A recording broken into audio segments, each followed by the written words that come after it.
So it seems that the World Eaters are looking more murderous than ever, with a pretty powerful new detachments to rival their index. Let's talk about the violence that you can mete out with the Vessels of Wrath.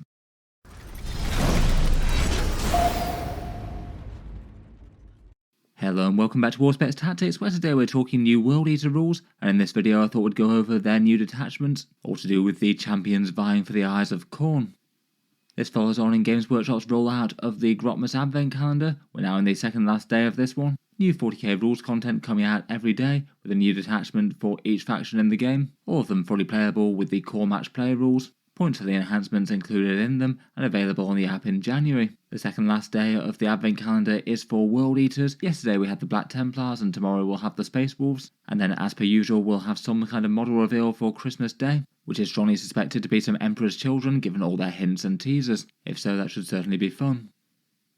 Focusing on the Chaos Marines dedicated to Khorne though, and the detachment that we've got for them today is the Vessels of Wrath one. The idea behind this one is it's individual World Eaters trying to outcompete each other for favour of the Blood God, driven to escalating acts of violence to draw the eye of Khorne. This one feels like a fairly general purpose infantry and character focused detachment, given that the World Eaters have really quite a small range and that's basically all that they have right now. I think that's a fairly useful theme to go down. It's not just locked to one model class like 8-bound or something like that. And in general it's got something for really quite a lot of the Khorne infantry out there. The main things it just doesn't really do all that much for is Angron himself, plus any supporting vehicles or demon engines. I did think that this one would have stiff competition against the Berserker Warband though, which has got quite a powerful set of detachment rules. Particularly a +1 strength and +1 attack on the charge is a powerful buff to overcome, but at first impressions it does feel like this one has probably done enough.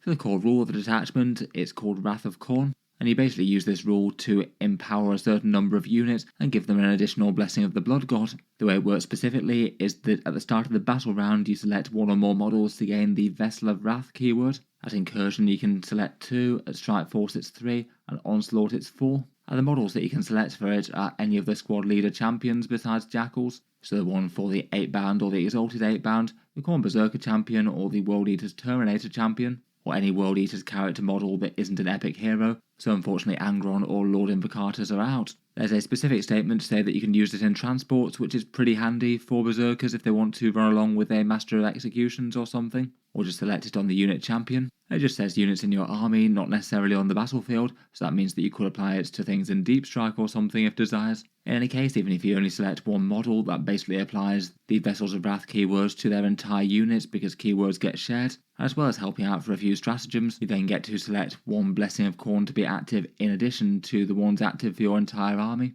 and those 3 units get that blessing. You do this rule after you've already rolled out the regular Blessings of Khorne, so basically you have perfect knowledge of what you've managed to get already, so this one's going to be a bonus in addition, and you only select the units after you know what blessings you've got. So say for example if you got unlucky and didn't roll Advance and Charge when you really wanted it, you would take the 3 units that needed it the most and give them all that. Or say if you already did have the +2 to move and Advance and Charge to set up some really long charges, you could then double down on the most important things charging in and hand out say lethal hits or sustained hits or feel no pain to take better damage on the counter attack. There's really quite a lot of flexibility with how you could use this one. Overall it does seem like really quite a strong detachment rule, and I feel like with the level of power it is, it's probably good enough to be fairly equivalent to the big damage rule that you get from the detachment normally. It's quite nice to have absolute insurance that you will get Advance and Charge on some of the units that need it, and otherwise just really quite powerful to be able to combine that sort of thing with also getting a big damage buff as well. It feels like perhaps the biggest downside to a current World Eaters army list is that Angron will be excluded from that,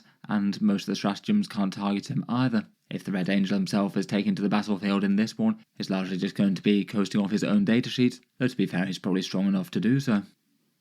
Moving into stratagems, and first up we have Aspire to Infamy. This one's a Khorne Berserkers or Jackal boosting one, where when they're within 8 inches of a character, their unit gets better AP and better strength on their melee weapons, each by 1, though it doesn't apply to any character models in the unit, so it is basically them being inspired by the character and not buffing the character itself. As it goes, that feels like quite a nice boost for them. Getting the Berserkers up to AP -2 is quite a big deal. They're going to go through a lot more high save infantry that way, and it could be a good way to return their strength to 6, which they would normally be getting from the detachment rule, but otherwise won't in this. I feel like the character setup and not buffing the character does make it just a tiny bit on the clunky side though. Next up for one command point we've got Overshadowed by None. This one gives you reroll wound rolls against a monster or vehicle, and you can apply it to an infantry mounted or demon prince unit. So again, basically not Angron, but most of the time he's going to be pretty happy in soloing enemy vehicles anyway. This one's a seriously powerful one, and it's kind of similar to the +1 to wound against those kind of targets in the index. This one in general is going to be a bit more powerful than the index against the majority of targets, though it does have the downside of not being able to use it against infantry characters, for example. In general though, it's definitely a pretty powerful stratagem. I'm sure that'd see a lot of use from 8-bound, exalted 8-bounds, Terminators or Berserkers whenever they hit something hard. Next up, there's a 1 command point one called Gory Dedication. For this one to work, you have to have a unit that's in control of an objective and kill an enemy unit in melee with that unit, and if so, then you basically bathe the objective in the blood of the enemy, and it becomes a sticky objective, so it remains yours until your opponent can control it at the end of any phase. Could be handy enough. It is a helpful rule to be able to put down. I guess the idea is that you could charge something and then use that charge move to gain control of the objective in the charge phase, and then go on to destroy the enemy unit in the fight phase, and have the option to make it a sticky one if you think that'd be useful. I'd say it probably feels a little bit less useful than the index one though, where you could just get shot down and have one of your units basically make it yours as they go. That's often just going to be really directly helpful, and a bit more so than this, I'd say. For 1 CP, there's Brazen Contempt, which is quite a nice durability one against shooting. This one's a -1 to wound debuff for enemies targeting your unit this phase. In general, it's got the usual rider that it only applies if strength is greater than toughness. But if your unit's a Vessel of Wrath one, then that rider basically goes away. So say if you're shooting a unit of Exalted 8-bound with a Strength 5 weapon, it'd still be -1 to wound, and those Strength 5 weapons would only be wounding you on a 6 rather than a 5+. This was a seriously good shooting durability one. It could be pretty good just in general against things that are wounding you on a 3+ and making them go to a 4. It's a pretty nice boost to survivability, but the second bit is just extra nasty if you're having things that wound you on a 4+ or worse. Next up, for 1 command point, we've got Punish the Craven. You use this when a non-monster or vehicle unit falls back from your infantry or demon prince unit, and it forces them to take desperate escape tests. If your unit's a Vessel of Wrath, you subtract 1 from the test that they make, so that basically means that an enemy unit would have models die on a 1 to 3 as opposed to just a 1 or 2. That one seems like a pretty painful one to inflict on a maybe more gunline style army if they don't have the option to countercharge against you. Then being able to threaten this could put a gunline unit in a seriously bad situation, either stay in combat with a bunch of Khorne stuff that might well kill them in their own fight phase, which would be really quite bad, or fall back so you can shoot the Khorne 8 Space Marines, but then possibly take half your unit as desperate escape casualties as a result. This one seems just very painful if you manage to charge something, destroy it, and then consolidate into the next thing, but might be a little bit less useful against armies that tend to go a bit heavy on tanks and monsters. Finally, we've got 1 command point for Meet Force with Force. This one can be used on infantry mounted or demon prince units that lose a wound in the shooting phase, and it basically allows you to make a blood surge move in a similar style to the Khorne Berserkers. You move d6 inches towards the nearest enemy unit, and you can use that to get into melee with them. So in theory you could have an 8-bound unit that gets shot, and then if there's an enemy unit within say 4 inches and they roll a 3, they might be able to jump into melee as they've just moved into the 1-inch engagement range, and that would mean that enemy units wouldn't be able to shoot them anymore, plus they've just got into close combat.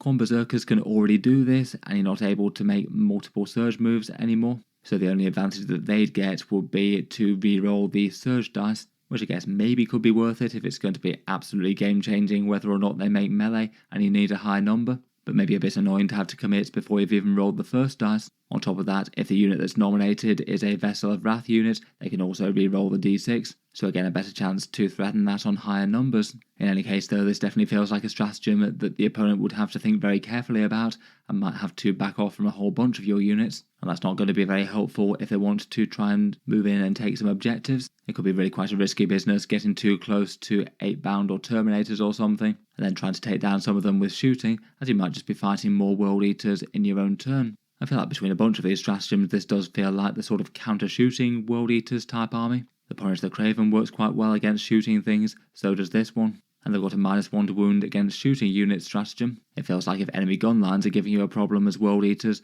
then perhaps this detachment is the one to go for. Finally, we've got some enhancements. Arch Slaughterer is 25 points with better AP for their melee weapons by 1, and while the model is a Vessel of Wrath, they get a +1 damage to their weapons too. This one feels at least fairly similar to the Berserker Glaive and the core detachment. You could use it to get a strength 10, AP 3 and damage 4 demon prince, use it on the Master of Executions, or get a strength 6, AP 2 and damage 3 Juggernaut Lord. Feels like it's okay, though probably only really gets really good when you have the Vessel of Wrath thing active. The Vox Diabolus is a 20-point one for a 4+ chance to gain a command point whenever the bearer's unit slays a unit in melee, and that goes to a 3+ if the bearer is a Vessel of Wrath at the moment. That one seems kind of fine, maybe a little bit on the take or leave side though. I feel like you're kind of gambling that you're going to get at least more than one command point. So basically your unit is going to charge in, destroy something, and then go on to do the same thing again, and not just get killed in return. Then we've got the Avenger's Crown for 15 points. This one's a Fights on Death for a 2+ for the bearer if they haven't already fought. I guess that's quite a nice counter melee style one. Though it won't really matter in every game, it does depend on your unit actually getting destroyed as well, which means it doesn't help out at all if they haven't been killed, and also it requires them to be destroyed in a specific way in melee as opposed to shooting to death, so it's going to be a bit more impactful against things like enemy melee armies than ranged ones. It's only 15 points though, so it isn't so terrible as an add-in. Finally, we've got Gateways to Glory for 10 points, which I think is actually one of the most interesting ones. This one gives you walk through walls and enemy models for a Demon Prince or a Mounted model, and that's kind of interesting as it could make the Juggernaut Lord actually a fair bit better at leading things like Berserkers or 8-bound, given that it can ghost through walls and potentially be moving a bit faster than the rest of the units, and that might help out shorten the charge distances very slightly. And a Demon Prince would certainly enjoy this to be able to burst out from behind terrain and go charging things.